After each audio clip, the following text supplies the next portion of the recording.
das über dem Ozean liegt, etwas näher an uns jetzt. Warum? Was Hilfe angeht, weil es eine Mauer ist, eine Mauer, die wir anscheinend noch nicht sehen. Aber wir versuchen, wir kämpfen dafür, um unser Volk zu bewahren, zu schützen.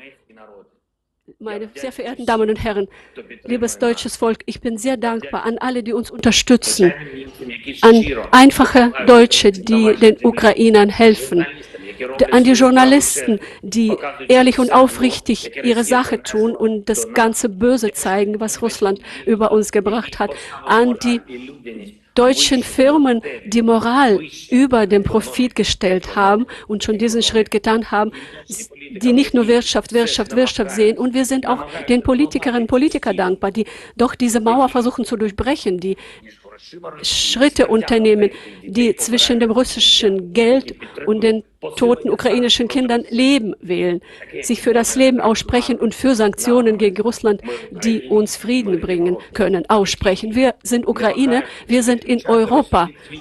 Und ich bin denen dankbar, die auch dafür sich ausgesprochen haben, Russland vom SWIFT abzuschalten, sich für Embargo aussprechen, das, was diesen Krieg finanziert. Und für diejenigen, die dafür einstehen, dass Ukraine ein Mitglied der EU wird, sie sind schon viele und es werden mehr. Ich bin denen dankbar, die über Mauern schauen können und die wissen, dass die Verantwortung über allem steht, wenn es um Menschen geht.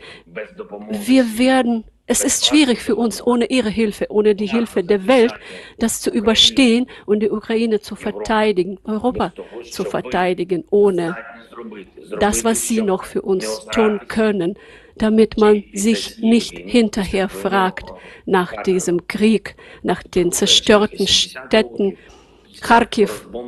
Die Städte werden nach 80 Jahren wieder ausgebombt, Donbass, Tschernihiv, Sumy, damit man sich nach 80 Jahren, nach so vielen getöteten Menschen, gefallenen Menschen, nach 80 Jahren nicht fragt, was ist denn diese historische Verantwortung, die es immer noch gibt vor der Ukraine vor 80 Jahren und damit man jetzt keine neue Mauer aufbaut und dass nicht etwas passiert, wofür man wieder diese lange Aufarbeitung braucht. Deshalb spreche ich Sie an und sage, wir brauchen Hilfe auch für Europa. Europa kann nicht überleben und ihre Werte bewahren. Ein ehemaliger Schauspieler, ein Präsident von Vereinigten Staaten, Ronald Reagan, hat mal gesagt in Berlin, er hat gesagt, Mr. Gorbatschow, tear this wall down. Zerstören Sie diese Mauer. Und das sage ich an Sie, lieber Herr Bundeskanzler Scholz, zerstören Sie diese Mauer. Geben Sie Deutschland die Führungsrolle, die Deutschland verdient. Und damit Ihre Nachfahren stolz sind auf Sie, unterstützen Sie den Frieden, unterstützen Sie die Ukrainer, stoppen Sie diesen Krieg, helfen Sie uns, diesen Krieg zu stoppen. Es lebe die Ukraine.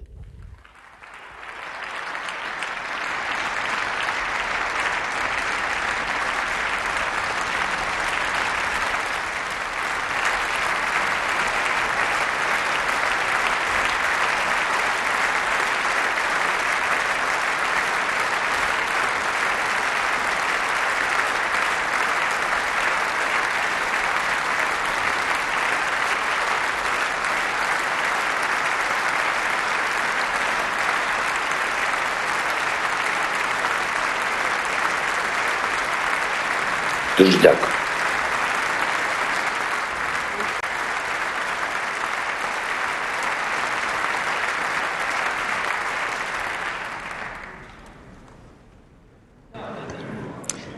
Liebe Kolleginnen und Kollegen, ich denke, ich sage im Namen unseres gesamten Hauses herzlichen Dank an diese eindringlichen Worte.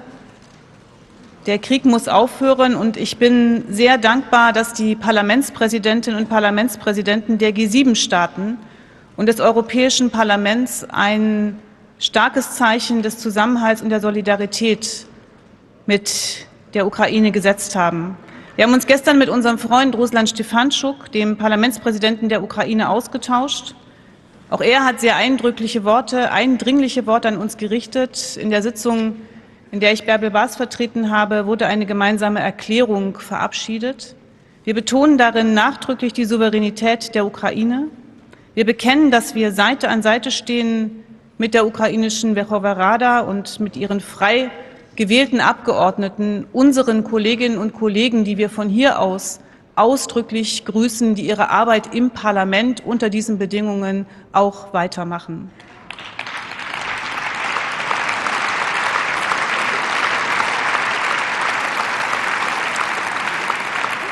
Das ukrainische Volk und die demokratisch gewählte Regierung finden unsere volle Unterstützung, sowie auch die mutigen Russinnen und Russen, die in ihrem Land für freie Berichterstattung sorgen und für ein Ende des Krieges eintreten. Meine Damen und Herren,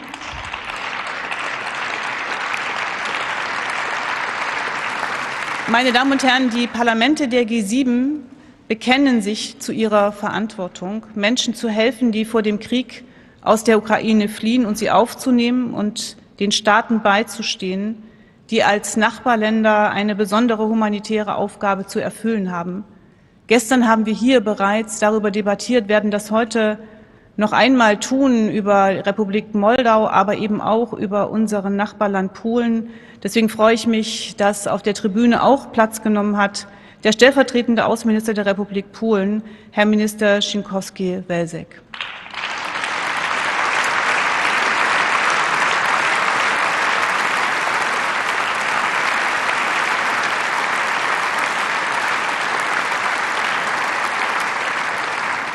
Ihr Land leistet Großes in diesen Tagen und wir haben enormen Respekt davor. Meine Damen und Herren,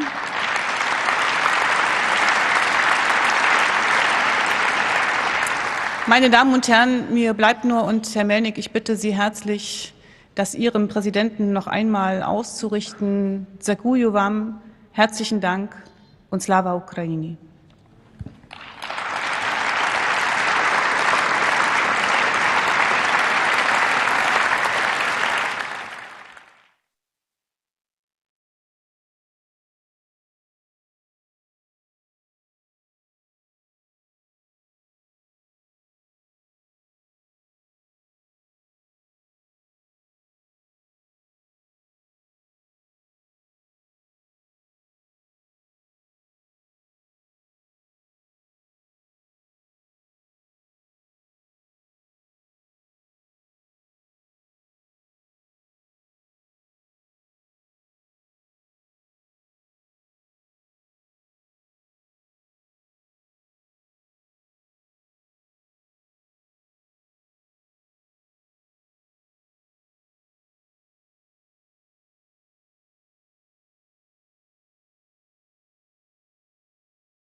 Can we provide you any help or help to the ICC and other international organizations who are investigating those crimes?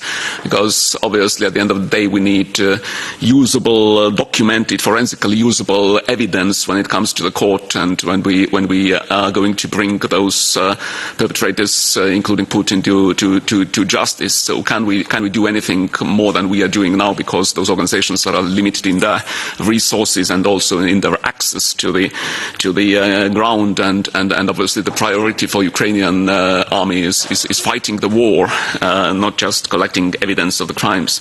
And the second question, in Europe and in the world in general, Ukraine is soundly beating Russian propaganda machine, but this is not the case in Russia, and Russia has been sort of hermetically sealed off from the objective information. So do you have any advice to us as to what more we can do to penetrate the bubble and force Russian people to actually look at these horrible images of the war crimes being committed by their beloved leader in their name, carried out by their military forces on Ukrainian soil? Thank you. Merci. Pour Renew Europe, Petras Austrevicius. Thank you, Chair. Dear Minister, thank you very much for your courageous actions, stopping brutal, aggressive, and criminal regime of the Russian Federation. Putin made himself as a war criminal. He can't be accepted any longer to any civilized country for any meeting whatsoever. And indeed, Russia can be stopped only by military force. It's as clear as it is. But it might be brought to the table of negotiations by sanctions. And you made a very good point on this. So that's why the West should and must impose even more. Fifth, sixth, seventh, as many as it needed, sanction packages against the Russian Federation. I really adore 3 weeks, very courageous, indeed heroic fight of the Zbrojeni Sily Ukrainy against the enemy. But the attacks against civilians show that Russians do not stop. And they are cowards. Cowards because they kill civilians, innocent people. Minister, I have 3 questions to you. Russian militaries use banned ammunition and methods. Can you be more specific in outlining what kind of the ammunition they used recently? Secondly, Putin tries to involve Belarus into the aggression against Ukraine. Can you be, again, bringing us more your insight, how it might be prevented? And thirdly, Putin was in touch with Kazakhstan, Armenia, asking for military support. How do you see the other countries, so to say, half vassals to Russia, being involved into the war against Ukraine? Slava Ukraini, Minister.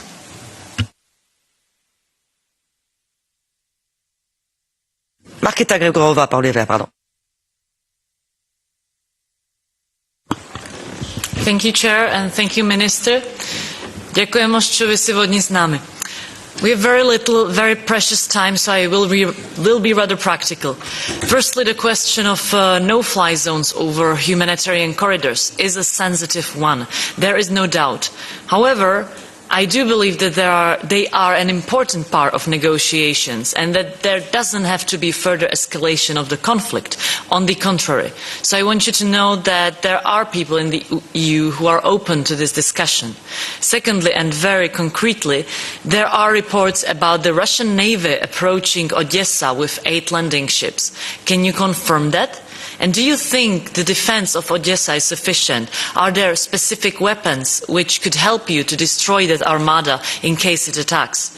And lastly, if you have any information about these ships passing the Turkish Straits, so that we can confirm if Montreux Conventions have been violated, we would very much appreciate you sharing it with us. Thank you, and Slava Ukraini. Merci. Anna Bonfrisco pour ID.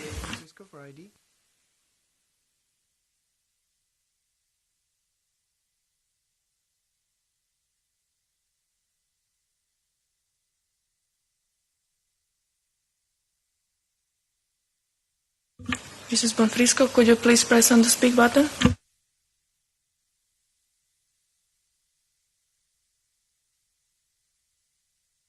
Okay, she has connection problems. On passe au suivant. Est-ce que Alexander Vondra est connecté?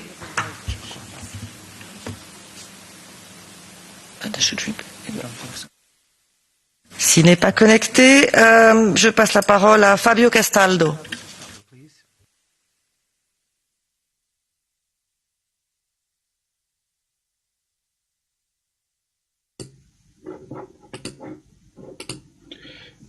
Thank you very much. Merci beaucoup, Madame la Présidente.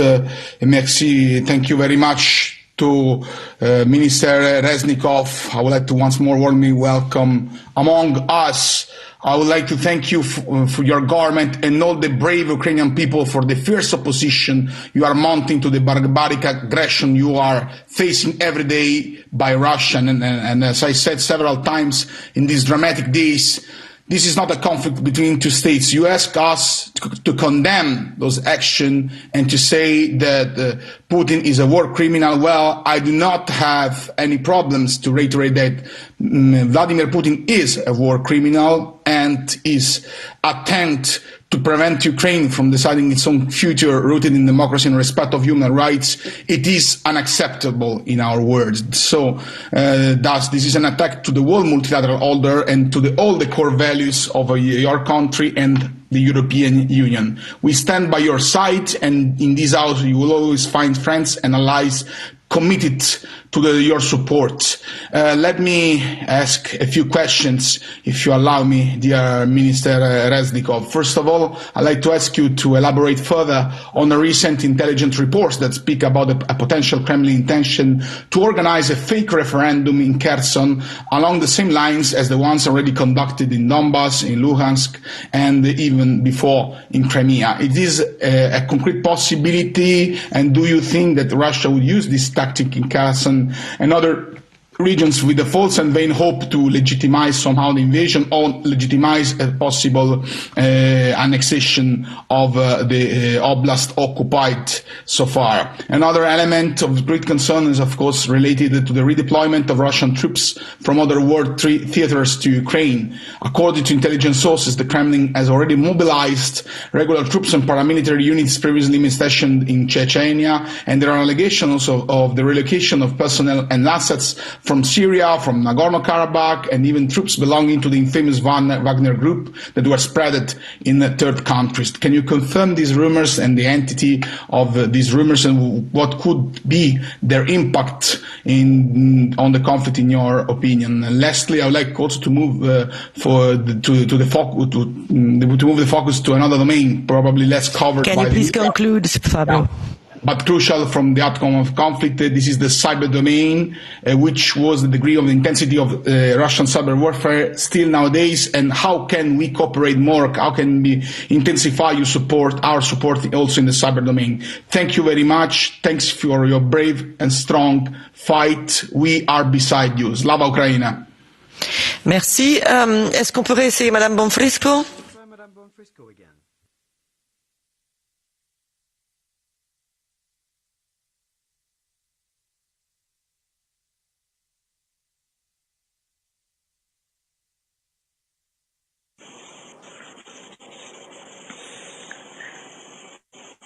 Thank you, Madam. Thank you, Madam.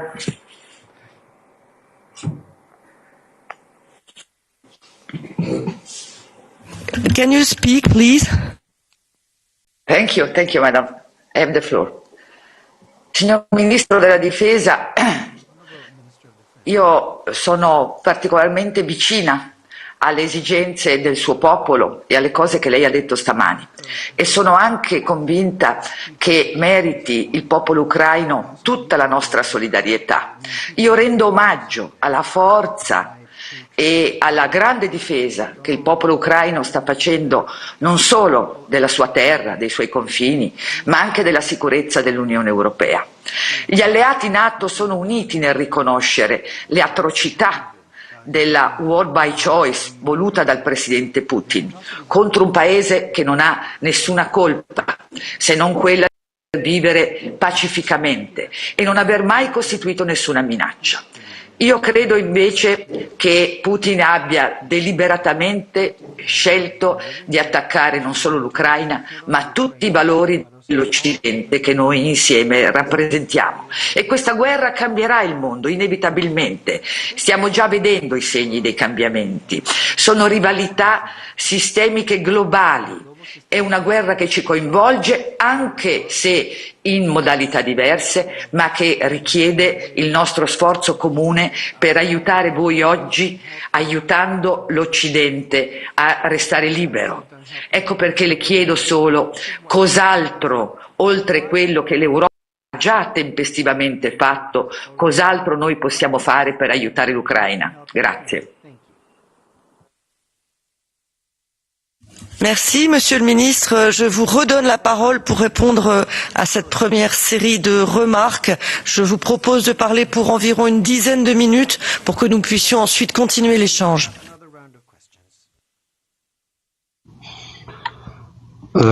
Дякую за запитання, дякую за слова підтримки. Це дуже важливо, і я спробую знайти можливість донести їх до українського народу про наше з вами сьогодні спілкування.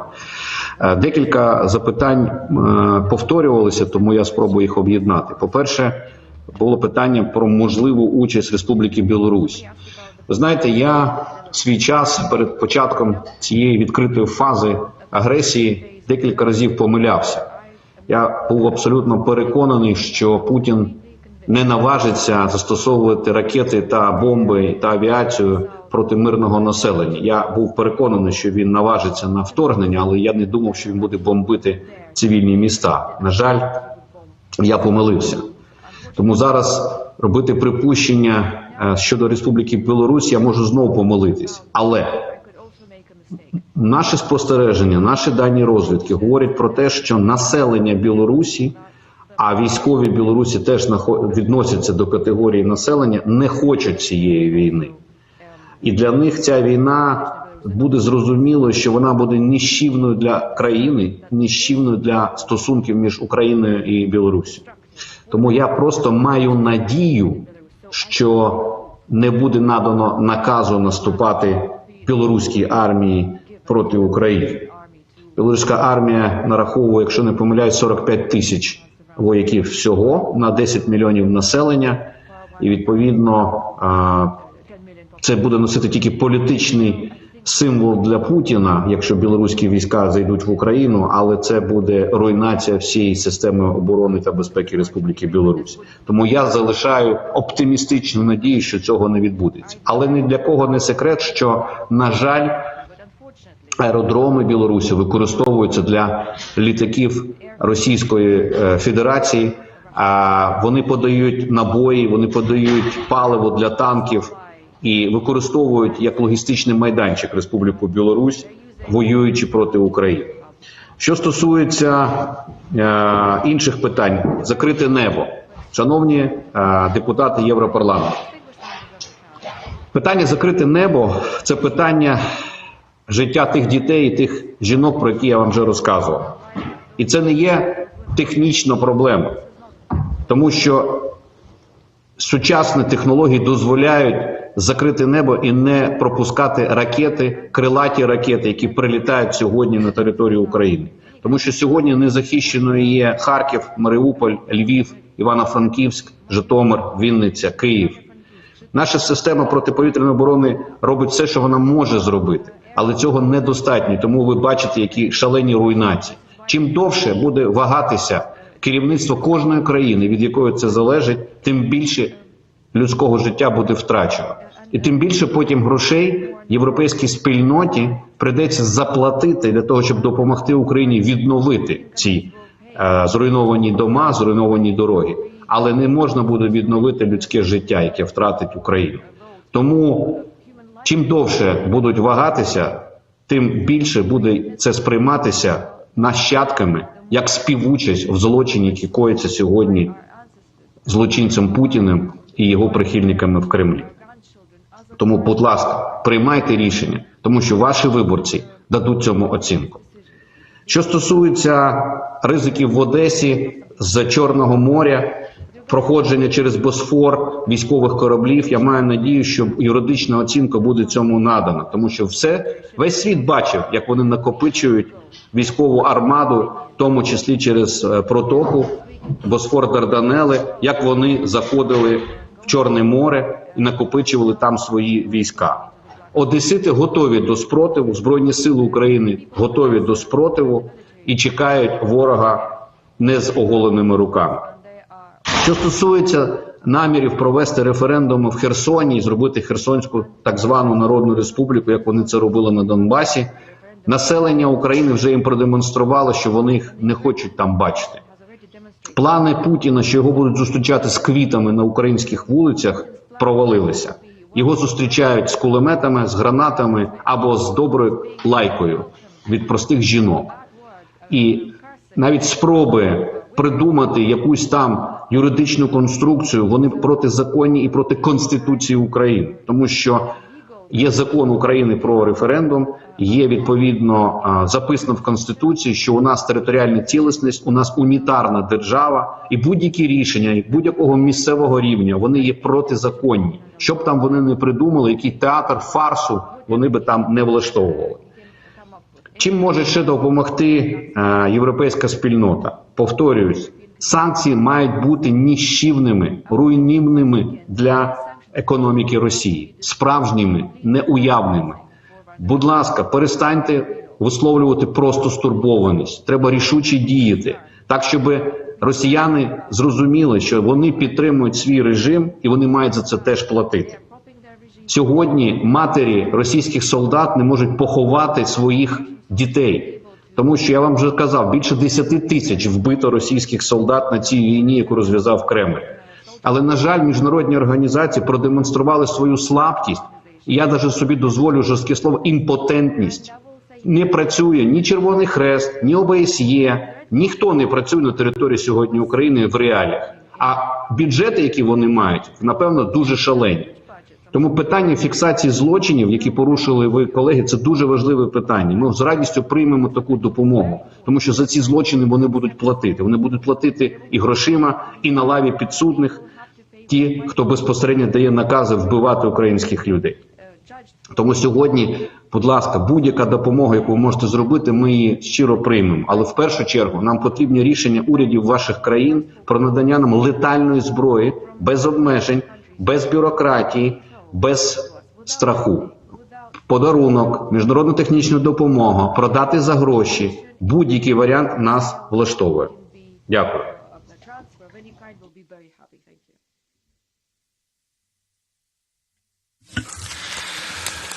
Thank you, Minister, for this first round of responses. Colleagues, we now come to the second round. I will now give the floor to the AFET coordinators of their replacements. Once again, colleagues, please be precise. 2 minutes each, and we begin with Andrius Kubilius for the EPP. Minister, really all the respect for your personal courage and courage of your soldiers and citizens. I will not speak about military issues. You know much better what you need and what you are getting and what still you are waiting from the West. But I will make one conclusion and one question. From my point of view, Putin is really losing this war. First of all, he's losing in a military area against, brave Ukrainian soldiers, and he's losing economically against Western sanctions, which can be even stronger. So, Minister, in your opinion, what conditions for Putin capitulation need to be established, both from your side and from the Western side? So, second question. Are the West leaders helping you in those negotiations which you are having with the Russian side, demanding Putin capitulation, or the West leaders are pushing you to accept in some way Kremlin conditions? So those are my two questions, and the last one would be very simple. How do you see the future relations in between of victorious Ukraine and Russia after Putin? Thank you, Andrius Kubilius. And now I give the floor to Tonino Pizzula for 2 minutes. Thank you, Chair. Honorable Minister Reznikov, first I wish to salute heroic resistance of Ukrainian people against the Russian aggressor. It's good to see you today in completely different circumstances than when we met last month in Kiev. I recall your update on Ukrainian preparation for then possible Russian aggression and your call for united and visible EU reaction. I can only repeat your conclusion then that the current security situation is not a test of Ukraine alone, but a test of EU capitals.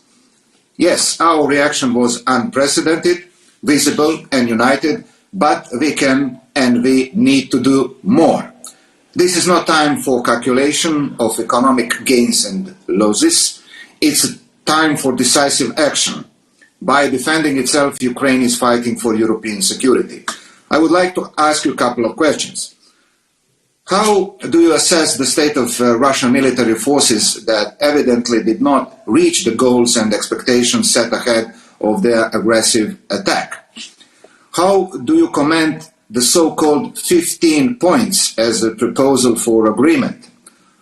Are the recent attacks several miles away from the EU border endangering the corridors to deliver humanitarian and military assistance to Ukraine?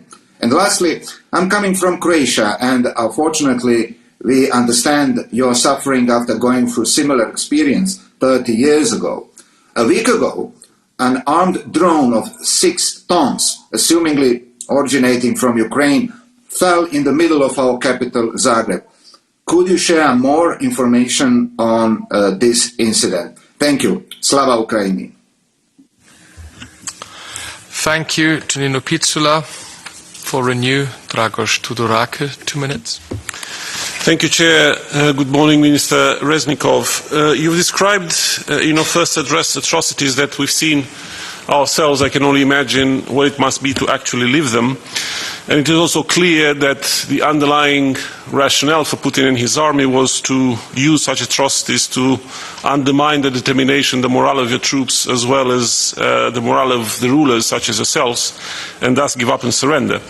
And yet, not only that you haven't surrendered, but you've managed, I think, not only to put into question, but to actually bust the myth of the mighty Russian army, something that no one else has managed to do so far. So congratulations for you and your army for that. My question is there anything that we can do or something that we should not do to actually contribute to the sustained morale of your troops?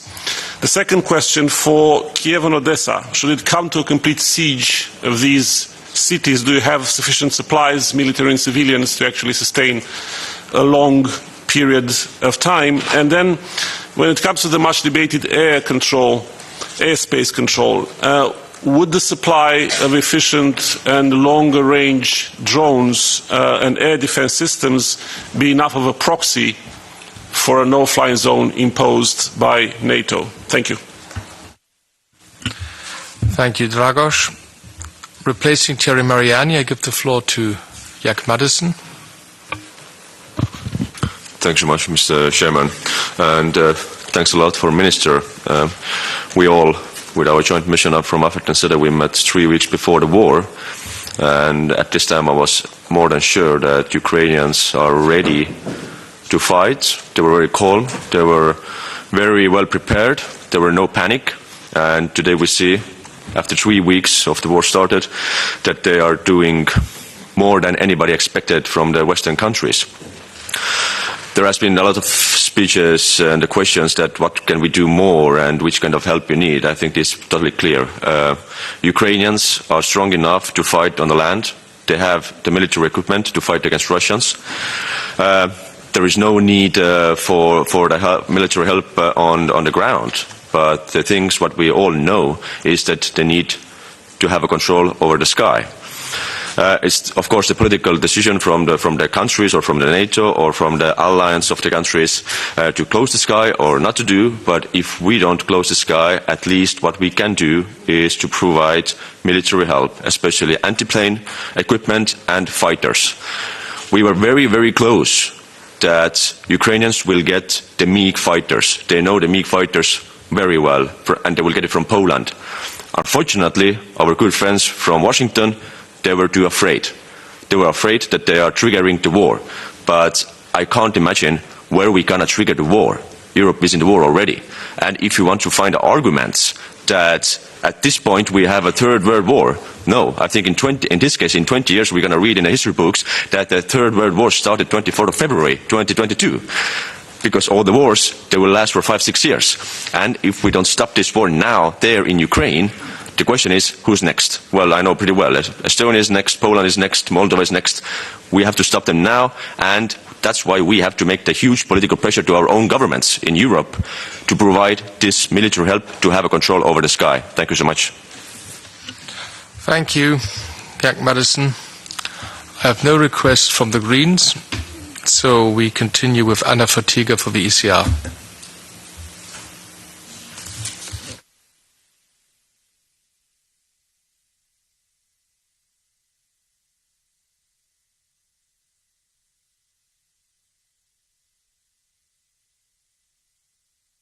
Mrs. Fatiga, could you please press on the speak button? Hello? Do you hear me? Do you see me? Thank you. Minister, salute to you and whole Ukrainian army, also all defenders of Ukraine under leadership of President Zelensky. Let me start in passing words of my kids there far in Gdańsk, northernmost Poland, that it is totally different to see TV broadcasts and to see terrified kid in your kitchen. And so I'm happy we are able at least to help this. Poland is certainly with you.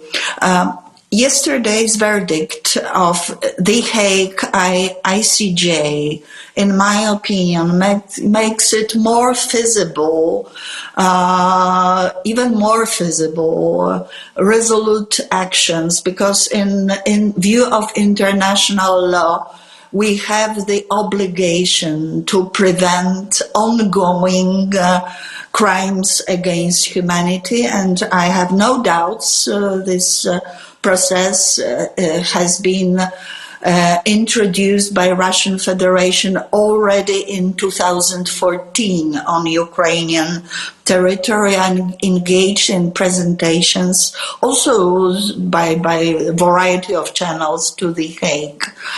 I would like to ask your opinion on Polish concept of the NATO plus, let's say, or our coalition of willing peacekeeping forces deployed in Ukraine. And secondly, as I'm sure that the result of this war is your victory over Russian Federation, because it is not only Putin, surely.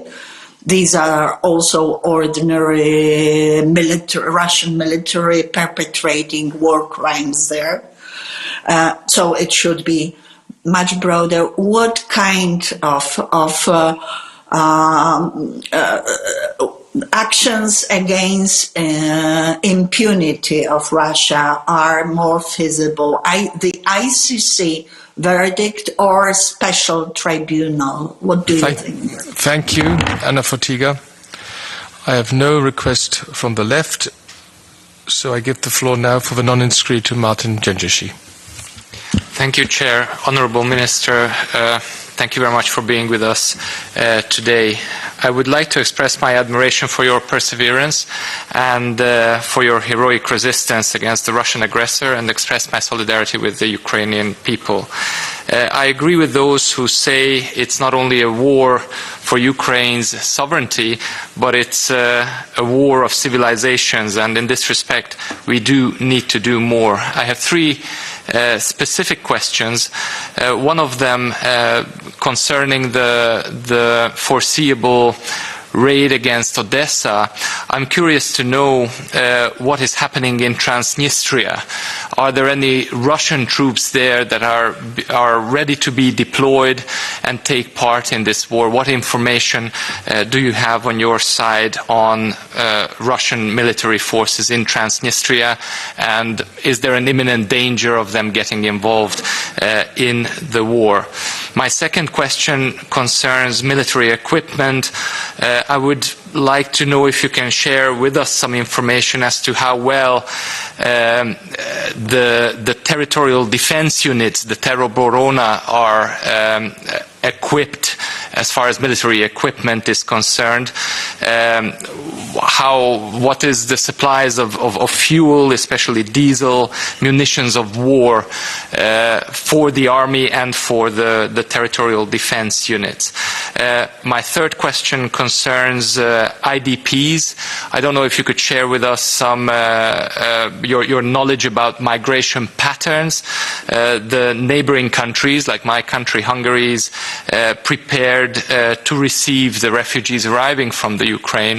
It would be very helpful to know if in the Ukraine you can see what the patterns of migration are, the IDPs that are in the Ukraine currently, are they leaving, or in what numbers are they expected to cross the borders in the upcoming days and weeks? Thank you very much. Thank you, Martin. This concludes our second round of contributions, and I'm now giving the floor back to Minister Reznikov. The floor is yours. Дякую, шановні колеги. Теж спробую об'єднати декілька блоків питань і дати відповідні відповіді. Перше, що стосується Придністров'я.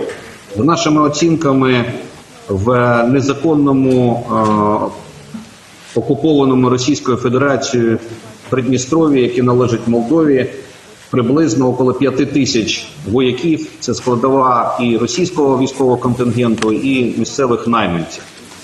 Тому це по великому рахунку 2 батальйони Збройних сил. Звісно, якщо звідти росіяни задумують робити наступ, мені здається, що представники Румунії було б готові, було б добре, якби вони продемонстрували хоча б свою підтримку Молдові. І, наприклад, наявність кораблів Румунії в Чорному морі в якості чергових на рейді, я думаю, було б дуже символічною допомогою, в тому числі і Молдові, і Україні. Одночасно це б створило відповідну ситуацію готовності підтримки і в тому числі свавілля в Чорному морі, яке влаштовує Російська Федерація, погрожуючи Одесі, воно теж мало б відповідну реакцію. Коли хтось із політиків розмірковує, що закривати небо над Україною не варто, тому що це може збільшити ескалацію конфлікту, як деякі кажуть, мене це дуже сильно дивує. По-перше, це не конфлікт, а це війна. Війна розпочалася 8 років тому, починаючи з окупацією Криму і продовжуючи окупацію східних областей України на Донбасі. А сьогодні вже відкрита фаза цієї війни. Путін вже не приховує, він просто взяв і зайшов в Україну своїми військами. Ескалація, коли гинуть цивільні люди, ескалація, коли гинуть діти, коли гинуть жінки, коли руйнуються музеї, пологові будинки. Який ще рівень ескалації комусь потрібно побачити, щоб зрозуміти, що вище рівня не існує? Я вам повторюю, офіційно ми порахували 3000 цивільних людей, але міська влада Маріуполя вважає, що це 20 тисяч. Просто офіційного підтвердження ще немає. Про який рівень ескалації треба комусь ще пояснювати, щоб зрозуміти, що треба закривати небо негайно від російських крилатих ракет хоча б. І це буде захищати і Придністров'я, і Молдову, і Одесу, і Київ, і ваші європейські країни теж. Тому що інакше він не зупиниться. Про яку ще рівень ескалації треба комусь доводити. Територіальна оборона. Закон про основи національного спротиву вступив в силу 1 січня цього року. Ми почали розгортати в спокійному режимі, але війна нас прискорила, тому сьогодні ми обліковуємо 90 тисяч українців, які вступили до лав територіальної оборони, отримали зброю і несуть свою службу як складова, як елемент Збройних сил України. Звісно, що в першу чергу ми даємо озброєння і системи захисту для бойових підрозділів, які знаходяться на лінії бою з російськими військами. А територіальну оборону в другу чергу забезпечуємо, починаючи від матеріально-технічної допомоги країн-партнерів і продовжуючи контрактами, які ми сьогодні укладаємо щодня і щоночі, для того, щоб купити бронежилети, шоломи і необхідні засоби ураження. Тому будь-яка допомога від ваших країн, вона буде нами вітатися. Що стосується рейду на Одесу, я вже про це говорив, так, така загроза є, для них це стратегічне рішення, вони вважають, що Одеса має бути захоплена ними як символ, так само як Харків, так само як Київ. Але ви знаєте, що Харків не здається, це російськомовне місто. Одеса теж переважно російськомовне місто, і вона не здасться, і не будуть їх там зустрічати з квітами. І військове керівництво сьогодні готове до спротиву і захисту Одеси. На запитання шановного колеги з Хорватії про дрон, який впав на території Хорватії, так, нам про це відомо, це дрон радянського виробництва, які на озброєнні є і в Російської Федерації, в Україні і в інших країнах. А що цікаво, цей дрон пролетів через декілька країн НАТО, поки він не впав в Хорватії. У мене питання до системи безпеки країн НАТО. Над вами пролетів дрон, декілька країн. Немає значення, чи його походження. Ви його не побачили? Ви його не знищили? Тому в мене питання, ви своє небо можете захищати? Це питання, звісно, риторичне. Колезі з Хорватії скажу, що я безпосередньо, персонально спілкуюся з міністром оборони Хорватії, моїм колегою, і маю надію, і другом. І ми цей інцидент розбираємо, проводиться розслідування, технічні виміри, радари, тому що ми не запускали такого дрона в сторону Хорватії, звісно, тому що Хорватія є нашим другом. І я хочу нагадати, що під час війни в Хорватії, коли це було більше 25 років назад, Україна одна з перших країн в світі, яка офіційно визнала Хорватію. І Україна одна з перших країн світу, яка офіційно постачала зброю нашим хорватським друзям і братям. І ми залишаємося друзями і братями хорватському народу. Що стосується перемовин, було хороше запитання, чи допомагають нам лідери інших країн в тих перемовинах. Можу сказати так. Лідери деяких країн намагаються створити майданчик як посередники або як медіатори, на яких могли би відбутися, врешті-решт, перемовини між лідерами країн. Але я не володію інформацією, щоб нам допомагали більше. На щастя, нас не схиляють до капітуляції, хоча в Кремлі саме хочуть капітуляцію, і ті вимоги, які вони нам пропонують, вони схожі більш на капітуляцію. Офіційна позиція України висловлена устами президента Зеленського дуже чітко. В тих перемовинах ми будемо відстоювати поточні задачі, це гуманітарні коридори, це режим припинення вогню, режим тиші для того, щоб забезпечити мирне населення водою, медикаментами, їжею і можливістю евакуації. І далі вже, відповідно, можливе підписання мирної угоди, але в інтересах України. Жодної капітуляції український народ не сприйме, українські Збройні сили готові продовжувати давати відсіч. Капітуляцію від Москви ми приймемо з розумінням. Сьогодні перемовини поки що носять скорше, на мій погляд, технічний характер, а тим займаються відповідно юристи, політики, і я не буду розкривати зараз там всі деталі, тому що поки що хвалитися особливо нема чим. Але будь-яка війна рано чи пізно має бути завершена, і я маю надію, що вона буде завершена поразкою Кремля. І, напевно, зараз хвилинку, я гляну, я записував по Молдові, по Одесі, я вдав всі відповіді. Тренди міграції, які задав шановний колега з Угорщини, я вже вам сказав, ми нараховуємо 3 мільйони біженців вже, які покинули територію України і знаходяться в сусідніх нам країнах, маю надію, в тому числі в Угорщині. Багато країн надають нам допомогу, спрощують візовий режим, надають соціальну допомогу, на відміну деяких країн, як Ізраїль, яка навпаки ввела назад візовий режим і ускладнила можливість біженцям з України потрапити навіть до своїх родичів, і мене це дуже здивувало. Які тренди сьогодні? Тренди з кожного міста ми намагаємось вивезти людей з Бердянська, з Маріуполя, з Сум, з Харкова, з Ізюма. І люди тікають туди, де їм ближче. Люди тікають туди, де їм безпечніше, тому що вони змучені спати під звуки бомбардування, вони змучені вночі спати під звуки сирен, повідомлення про чергову повітряну тривогу. Люди змучені спати в своїх підвалах, без води, без світла, без тепла. Тому, звісно, тренди дуже прості. Люди тікають від цієї війни, люди тікають, не чекають захисту. Це живі, прості люди. І допомогти ми можемо з вами разом. Жорсткою позицією, жорсткою поведінкою проти Кремля. Жорстке ембарго на придбання будь-якого енергоносія від Росії. Нафта, газ, бензин, все що завгодно. Просто перестати давати їм заробляти. І ця країна-бензоколонка, вона сама просто перестане існувати. Дякую.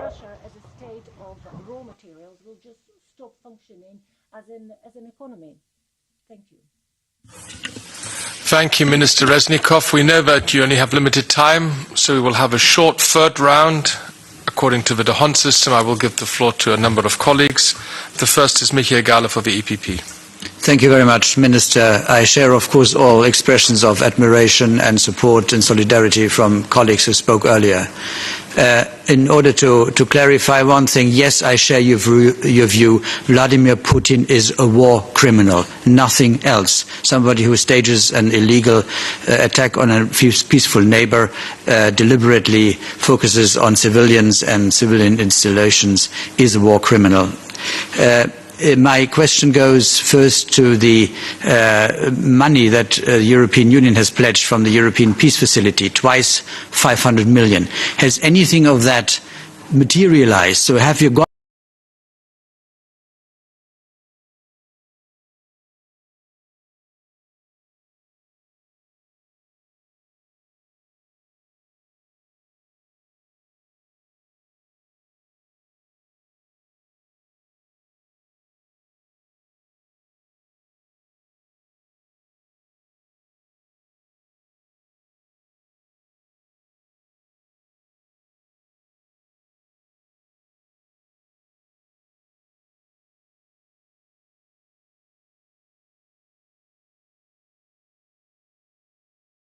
S&D, is he connected? Merci, Chair. Monsieur le Ministre, votre résistance héroïque doit être soutenue par tous les Européens dans toutes les manières possibles. Nous savons que nous n'interviendrons pas militairement directement, mais toute aide possible doit être fournie. Alors ma question est simple. Vous avez mentionné des retards liés à la bureaucratie. Est-ce que vous pouvez vous étendre là-dessus pour que nous puissions mettre la pression sur nos gouvernements afin que cette aide arrive beaucoup plus vite et de manière beaucoup plus massive? Vladimir Poutine est en train d'internationaliser le conflit. Il cherche à faire venir des miliciens, par exemple, de Syrie. Est-ce que vous avez noté la présence d'acteurs non russes sur le terrain? Est-ce que vous avez vu la matérialisation de ces appels, par exemple, aux tueurs de Bachar el-Assad pour qu'ils viennent sur le théâtre d'opération à la suite des tueurs de Kadyrov?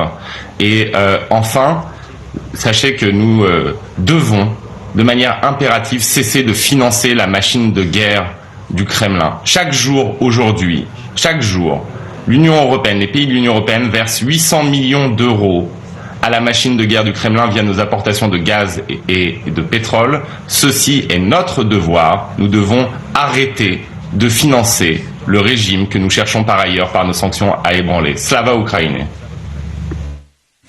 Thank you. Next is Antonio Lopez, please. Thank you, Chairman. Quiero decírselo, señor ministro, en español. Quiero que sepa usted que hay millones de españoles que en estos momentos están con ustedes. Pueden ustedes estar confundidos porque desgraciadamente en España tenemos el único gobierno de Europa que tiene comunistas nostálgicos presentes en este gobierno, que no condenaron las masacres de Stalin, que no condenan las masacres de Putin, pero quiero que sepa que el espíritu en estos momentos en España es de solidaridad. Ahí están cientos de caravanas en estos momentos de taxistas y de gente que están acudiendo desde España con material de apoyo a ustedes, a la frontera polaca con Ucrania, y también recoger el sentimiento generalizado en mi país, donde hay banderas ucranianas en todas las calles. Saben que la lucha que ustedes están llevando a cabo es también la nuestra, para defender la democracia en toda la Unión Europea y también la nuestra en España. Nuestra solidaridad será reflejada también por el apoyo que todos los españoles, la gran mayoría, salvo esa pequeña minoría, ya le digo, no se deje confundir, que tenemos con todos ustedes en esa lucha. Cuenten con nosotros y en todas las instituciones europeas, los españoles y España están con ustedes. Muchísimas gracias. Thank you, Antonio. Next is José Ramón Bausa Díaz. Thank you, Chair. Dear Minister, dear Mr. Rednikov, first of all, I would like to express my deep admiration for the incredible bravery and heroism of the Ukrainian military. I want to thank you because you, Ukrainians, are fighting for all of us, for the whole Europe, and for the freedom of the world. And we should always remember the sacrifices that Ukraine is doing for all of us. You have said during your speech that some countries have only supported you by words.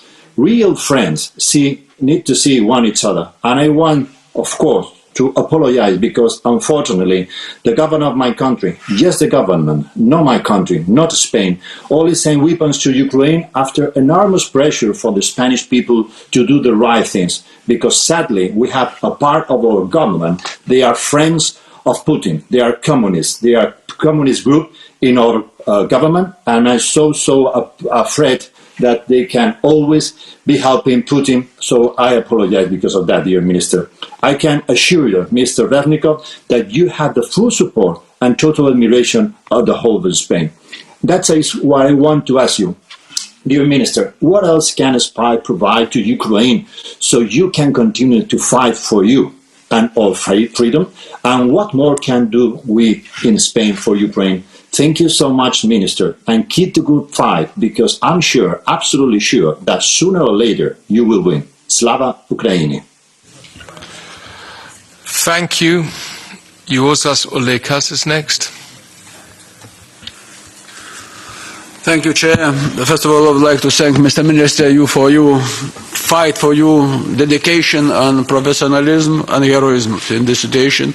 Not only you, but your country, your people, we stay with you. I would like to ask a very specific question because I have some expertise from 2014 when I have been the Minister of Defense of the Republic of Lithuania and visiting Ukraine. We support with lethal weapons, with ammunition, but also we took the injured soldiers to Lithuania for treatment and rehabilitation. From my point of view, I think you have still this problem for treatment and rehabilitation of soldiers, and what is your opinion if we initiate the evacuation and treatment and rehabilitation the injured soldiers in European Union countries and try to support on this way? Thank you very much for your answer. And Slava Ukraini. Thank you, Juozas. I have two more requests to take the floor, according to my list. The first one would be Mr. Kyrtsos.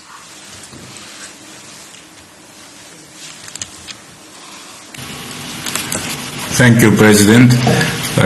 I fully agree with the analysis of the Minister of Defense that we need real sanctions. There are two prerequisites for effective sanctions. The first one is an energy embargo, because as it has been pointed out, we still send $600 to $700 million or euros per day to the Russians to finance their war effort in Ukraine. So we have to do something about it, all of us, because it's not just the energy needs of Germany. There are Greek ship owners, Greek mega tankers, etc., etc. We have to get organized.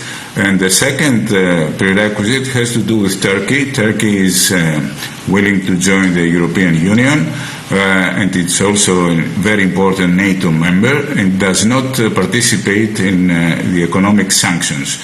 It is even trying to take advantage of this situation and bypass the SWIFT system. So these are the two major objectives in order to have real sanctions effective, because the long-term perspective of what's going to happen in 2027, according to the European Union, doesn't really matter. It's the short-term perspective. Thank you very much. Thank you, Georgios. Elena Yoncheva. Je vous remercie, monsieur, de me donner la parole. Monsieur Reznikov, vous venez de dire que vous avez besoin d'armement. Dans votre liste de demandes sont les avions de combat russes qui sont aujourd'hui en possession de 3 pays européens, la Pologne, la Bulgarie et la Slovaquie. Les États-Unis ont déjà donné le feu vert à ce sujet-là. Est-ce que vous êtes en train de négocier avec ces 3 pays concernant les avions de combat et aussi des missiles antiaériens? Avez-vous déjà une réponse et à quel point ces avions de combat sont nécessaires pour votre défense? Je vous remercie en avance, Monsieur Reznikov, de donner la réponse et j'espère avec tout mon cœur que cette guerre impensable sera bientôt finie. Je vous remercie.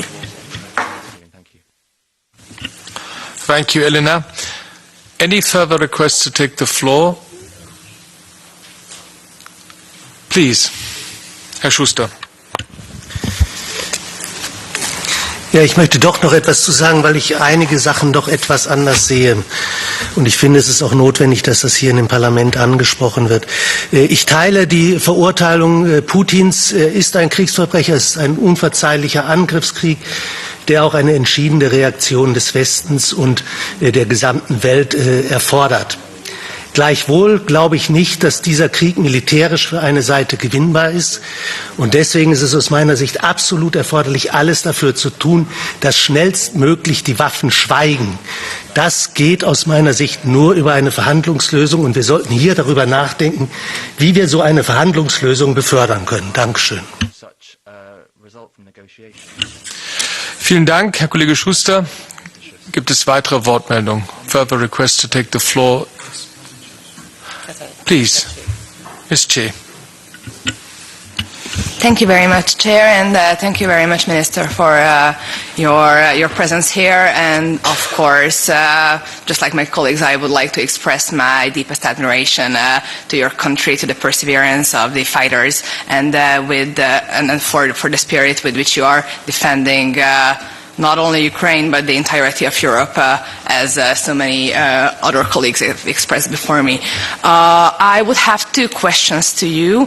First is that I was in Lviv just a few days after the war broke out, and when I was speaking to the authorities on the ground, they expressed their wish for European countries to open more border crossings so that the queues of refugees could pass through more easily. And I know that back then they already commended Poland's very formidable efforts where the Polish authorities agreed to open up old crossings that weren't used anymore or opened up new ones that weren't ready yet.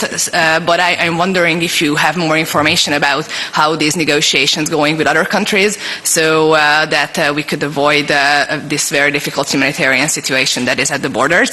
And the second question I would have is a little bit connected to the question Mr. Glucksmann asked about foreign mercenaries fighting on the side of Russia. And there were some statements made by the Ukrainian General Staff that also Serbian nationals were deployed or were in talks with the Russian army, and this was denied by Serbia. But I would just like to ask whether you would have more information on that that you could share with us. And thank you very much once more for all your efforts and your bravery. Thank you, Katalin. I have one more speaker online. I will close the list because we need to hand over to the Minister again. So the final colleague to take the floor is Mr. Kovachev. Andrei, please. Thank you very much, David. Thank you, Minister, to be with us today. Our full solidarity to Ukraine, to Ukrainian people, to you, to your army, for defending your country from the aggression of the war criminal Putin. And we need to be very, very firm and clear that we are with you. There's no doubt on this. I'd like to apologize in my country, Bulgaria, that the government is not 100% online. Also, the president is not online and is not supporting from the bottom of the heart. But the population, and I can be very firm on this, the biggest part of the Bulgarian population is with Ukraine and supporting the bravest soldiers of Ukraine which are Bulgarian-speaking, Russian-speaking, and Ukrainian-speaking. This is the best proof that the propaganda of Putin is wrong, that the people of Ukraine will not welcome the aggression from Kremlin and will fight for their freedom and for our freedom. On the disinformation, one point, disinformation campaigns starting from Russia are very aggressive. We are fighting in all member states against this disinformation campaign, which is trying to present Ukraine as the aggressor and actually changing totally the reality, calling Ukraine Nazi or fascist, which overall exactly the opposite is the reality. Again, full solidarity with Ukraine, Slava Ukraine, and we are with you. Thank you. Minister Reznikov, the floor is yours. Шановні друзі, я знову об'єднаю декілька ваших запитань. Перше стосувалося блок питань про наше замовлення, очікування по зброї. Я не можу розкривати всі деталі, як рекомендації там звернутися до уряду Німеччини, спайк або ще щось. Хочу вам сказати, я персонально підписав листи на кожного міністра оборони кожної вашої країни. І ці листи передані вашим міністрам оборони через наших аташе з питань військових і наших представників послів в ваших країнах. Ви можете зробити запит до своїх міністрів і перевірити, коли, яка дата стоїть на тих листах. І це був не один лист. А далі починає працювати ваша бюрократична система. Міністри оборони мені кажуть, а у нас міністр економіки дає згоду, дає ліцензію, дає дозвіл, а потім спеціальна комісія розглядає, а потім ще щось, а потім ще щось. І так триває днями, тижнями, а війна йде, і люди гинуть. Тому я прошу вашої підтримки звернутися до ваших урядів, задати їм конкретне запитання, коли міністр України оборони Резніков попросив ту чи іншу зброю або дати дозвіл, ми навіть готові придбати. Ваш бізнес готові нам продати, виробники цієї зброї, і ми готові її купити. Але ми до сих пір по багатьох питаннях не отримали згоди ваших урядів. Тому я дуже вас прошу, закликаю, допоможіть нам, як депутати, зверніться до ваших урядів. А ті уряди, які сьогодні напівкомуністичні і пропутінські, то виходьте на вулиці і демонструйте їм підтримку вашого народу України. Що ще вони зранку зробили для України? Що ще ви можете зробити, ви мене питаєте? В Іспанії, в Італії, в Греції дуже багато нерухомості російських чиновників, російських губернаторів, російських мерів, російських бізнесменів. Їх яхти стоять на воді, їх літаки стоять на ваших аеродромах. Ви можете арештувати їх статки, їх літаки, їх кораблі, їх вілли, на яких відпочивають їх родичі, і вони самі. І продемонструвати їм, що весь світ не дасть їм більше вільно пересуватися. Наявність російського паспорта – це має бути зрада всього з людства. Наявність російського паспорта – це як аусвайс фашиста під час Другої світової війни. От що вони мають відчувати від вас, від ваших урядів, від ваших людей. Закрити їм порти. Порти, щоб їх корабль не мог зайти в ваш порт. Тому що цими кораблями вони перевозять зло. Вони цими кораблями перевозять зброю. Навіть якщо ця зброя є нафта або газ, або ще щось. Закрити для них авіапорти, щоб вони не могли до вас залітати на своїх приватних джетах. От що можна зробити. В багатьох ваших країнах є радянські літаки, радянського виробництва, радянські танки, радянські броньовані машини. Ми готові їх у вас купити, забрати. Але треба, щоб ваші уряди дали нам на це згоду. Я письмово до них звернувся і попросив. Ваш бізнес готовий їх продати. Але знов-таки потрібна згода ваших урядів. Що стосується кордонів, нам дуже допомагають наші сусіди, які межують з нами. Це Угорщина, Польща, Словакія і Румунія. І, в принципі, по великому рахунку, мені нема на що жалітися. Наші люди досить отримують велику допомогу під час перетину кордонів, наші біженці. Ми вам за це дякуємо. Але, напевно, більш будьте готовими надавати соціальну допомогу і прикордонним областям України, які сьогодні межують з вами. Це і Чернівецька, і Львівська, Івано-Франківська область. Тому що там теж багато біженців, і нам потрібно їх чимось годувати, їх треба вдягати, лікувати і так далі, так далі. Але ще більше нам потрібно допомоги в ті міста, які сьогодні наполовину заблоковані. Там, де люди не можуть втекти, там, де люди провели вже тижні без води, без світла, без тепла. Вони теж потребують цієї допомоги. Тому ми будь-яку допомогу готові від вас приймати. І питання декілька разів звучало про найманців з інших країн на боці Російської Федерації. Знаєте, я чув ці заклики Російської Федерації, але жодного поки що іноземця-найманця в полон наші Збройні сили не брали. Коли відбувається бой, то там залишаються тільки тіла загиблих з боку Російської Федерації, і кількість я вам вже називав. В полон ми їх не брали поки що, жодних іноземців з тої сторони. Тому не можу вам засвідчити, правда це чи неправда. Але те, що гібридна війна триває, інформаційна війна є складовою гібридної війни, ви про це чудово знаєте. Ще раз дуже вам всім дякую за вашу емоцію, за ваше тепло. Я відчув це тепло, я передам його українцям і маю надію, що ви це тепло перетворите на енергію, якою примусите ваші уряди діяти швидко, оперативно в інтересах європейської безпеки. Дякую.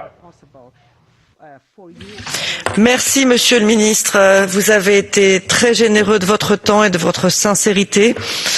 Votre peuple, votre gouvernement, vous-même faites preuve d'un courage qui force l'admiration.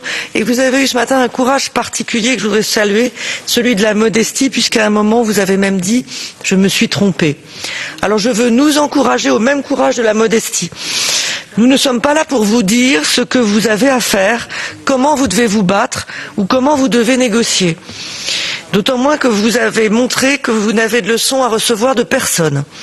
Nous sommes là pour pousser nos gouvernements et l'Union européenne à faire plus pour vous soutenir et à cela nous nous engageons. Parce que vous êtes membre de notre famille, la famille européenne. Gloire à l'Ukraine et à ses héros. Merci.